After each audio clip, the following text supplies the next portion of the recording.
Hello students, आज हम BSc third year के धातु संकुलों की ऊष्मागतिकी एवं बलगति की अवधारणा यानी कि thermodynamic and kinetic aspect of metal complex के बारे में अध्ययन करेंगे। ये आपका सेकंड चैप्टर है।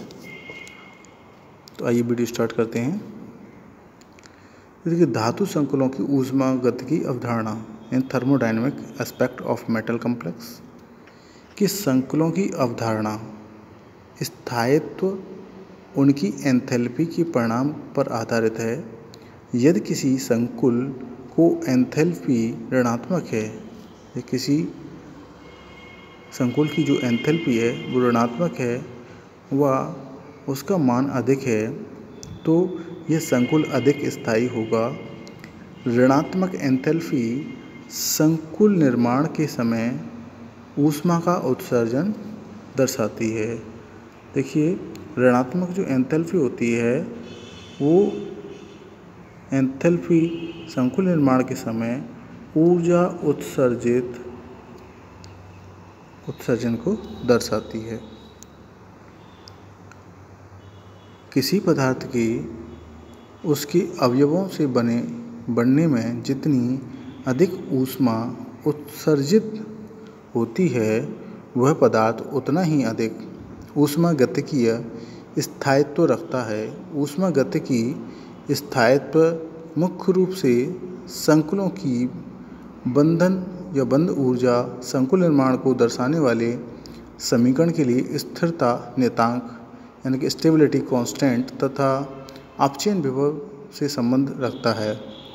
ऊष्मागतिकीय स्थायित्व का अर्थ किसी अणु या आयन के मूल अवयवों के प्राकृतिक रूप में विभक्त होने के लिए आवश्यक ऊर्जा के परिणाम में समझा जा सकता है। उदाहरण के लिए PtI2 यानी कि प्लेटिनम आयोडाइड का ऊष्मागतिकीय स्थायित्व निम्नलिखित समीकरण द्वारा संबंधित होता है। तो देखिए, रिएक्शन देखिए आपकी कि PtI2 रिवर्जिबल PtI2 यानी कि PtI2 से आपका प्लेटिनम और आयोडीन अलग हो जाते हैं। PtI2 का आयनों में विभक्त होने का समीकरण निम्न प्रकार है। अगर इसको हम आयनों में तोड़ते हैं तो Pt है उस पर +2 आयन आते हैं और आयोडीन पर -2 आयन आते हैं। तो आयनिक समीकरण के द्वारा ऊष्मागतिकी स्थायित्व ज्ञात करने के लिए ऊष्मा रसायन यानी कि थर्मोकेमिस्ट्री की सहायता ली जा सकती है। बॉर्न हेवर चक्र यानी कि वैज्ञानिक का नाम है बॉर्न हेवर चक्र द्वारा किसी ज्ञात समीकरण के उपलब्ध ऊष्मीय आंकड़ों की सहायता से दूसरी ज्ञात समीकरण के लिए ऊष्मीय कारकों के आंकड़ों ज्ञात किए जा सकते हैं। सामान्य यौगिकों की भांति संकुल यौगिकों में बंध ऊर्जा गैसीय तंत्र साम्य में संबंध रखती है, लेकिन संकुल निर्माण अभिक्रियाएं सामान्य निश्चित दशाओं में विलयनों में की जाती है। विलयन में की गई क्रियाओं की उपलब्ध आंकड़ों से बंध ऊर्जा की गणना कर ली जाती है। विलयन में किए गए अध्ययनों से बंध ऊर्जा गणना के लिए जलयोजन ऊर्जा, जालक ऊर्जा आदि के आंकड़ों की आवश्यकता होती है जो आसानी से ज्ञात किए जा सकते हैं। देखिए, धातु तथा लिगैंड द्वारा संकुल निर्माण अनेक पदों में होता है। माना M एक धातु तथा L लिगैंड हैं। दोनों संयुक्त होने पर MlN संकुल यौगिक बनाते हैं।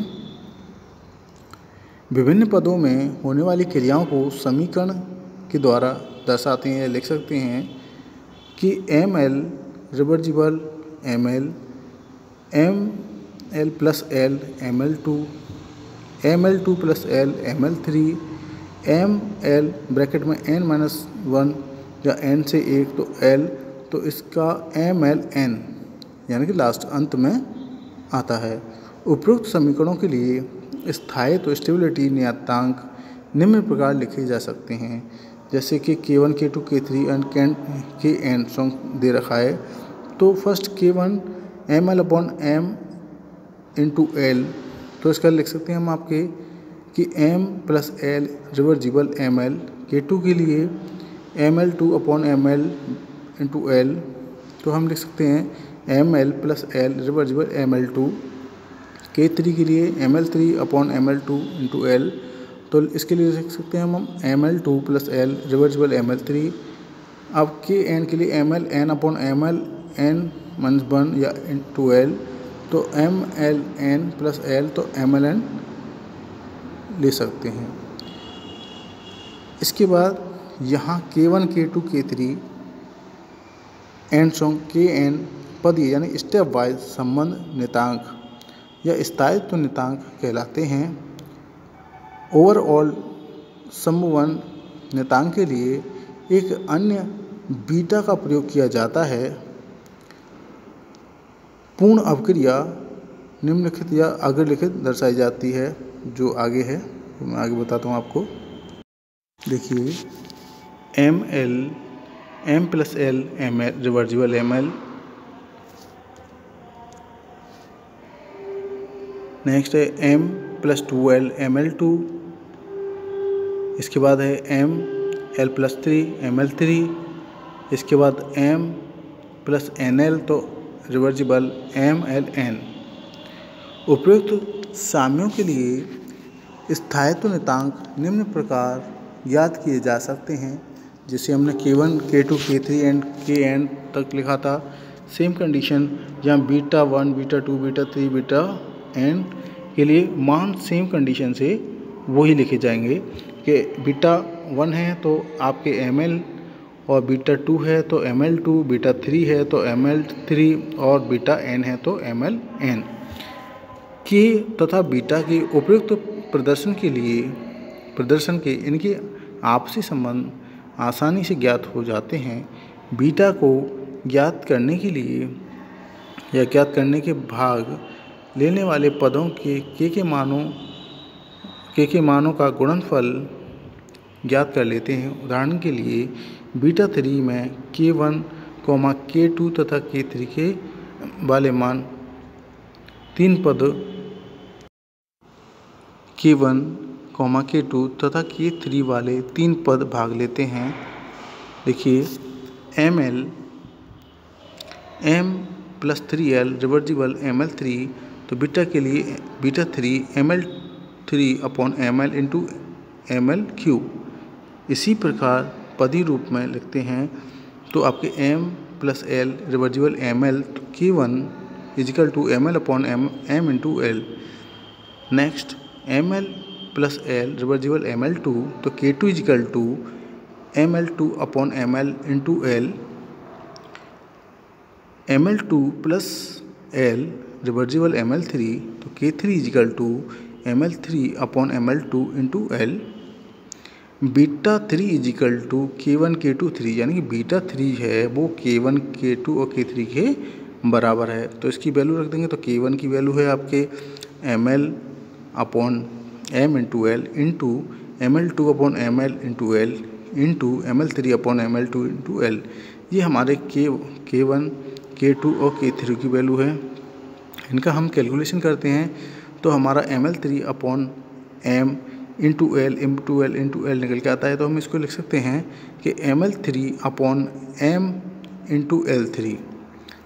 इसी प्रकार n लिगंड तथा धातु संयोजन के लिए बीटा n तथा K1 K2 K3 and Kn में निम्नलिखित संबंध होगा, जो कि आपके beta n is equal to K1 into K2 into K3 and Kn तक दे रखा। ठीक है। किसी संकुल के लिए स्थायी नियतांक जितना अधिक होता है, संकुल उतना ही अधिक स्थायी होता है। संकुल निर्माण में मुक्त ऊर्जा परिवर्तन संकुलन के लिए ऊष्मागतिकीय स्थायित्व को दर्शाता है। मुक्त ऊर्जा परिवर्तन बीटा n निम्न प्रकार संबंध दर्शाता है कि delta G naught is equal to minus RT log beta n upon या फिर या करके कि delta G naught is equal to -2 0.303 यानी कांस्टेंट वैल्यू है RT log 10 बीटा n। स्थायित्व का निर्धारण विमुक्त हुई मुक्त ऊर्जा के परिणाम पर निर्भर करता है, अतः मुक्त ऊर्जा ऋणात्मक दर्शाती है। मुक्त ऊर्जा परिवर्तन का ऋणात्मक मान जितना अधिक होगा, संकुल का ऊष्मागतिकीय स्थायित्व उतना ही अधिक होगा। डेल्टा जी नॉट मुक्त ऊर्जा परिवर्तन है, डेल्टा एच नॉट आपकी एंथैल्पी परिवर्तन है से निम्न संबंध निकलता है। तो delta G naught is equal to delta G naught, ये आपके नॉट है, is equal to delta S naught minus T delta S naught में व्यक्त करते हैं। यहाँ पर आपके टी है परमताप है, डेल्टा एस नॉट है वो आपका एंट्रोपी है में परिवर्तन है। आगे देखिए, डेल्टा जी नॉट का अधिक ऋणात्मक मान प्राप्त करने के लिए डेल्टा एस नॉट का ऋणात्मक मान तथा डेल्टा एस नॉट का अधिक परिमाण सहायक होते हैं। जलीय विलयन में एंथैल्पी परिवर्तन आयनिक लिगैंडों के लिए प्लस माइनस 20 किलो जूल प्रति मोल, एक दंती उदासीन लिगैंडों के लिए 0.20 किलो जूल प्रति मोल तथा बहुदंती लिगैंडों के लिए -85 किलो जूल प्रति मोल तक पाया जाता है।